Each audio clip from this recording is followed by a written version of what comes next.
Mobile power button not working. Let's see how to turn on Xiaomi without power button. Now press and hold the volume up button.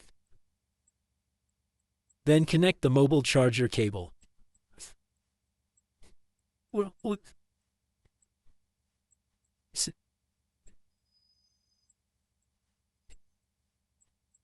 Now disconnect the charger cable. At this time, the mobile touch screen is not working. You need to wait 3 minutes, then it will automatically select reboot. I am using clip speed for this video to save time.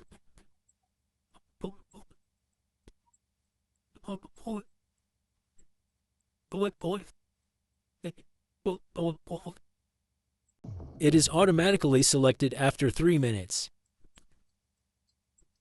Again, wait 3 minutes in the same way.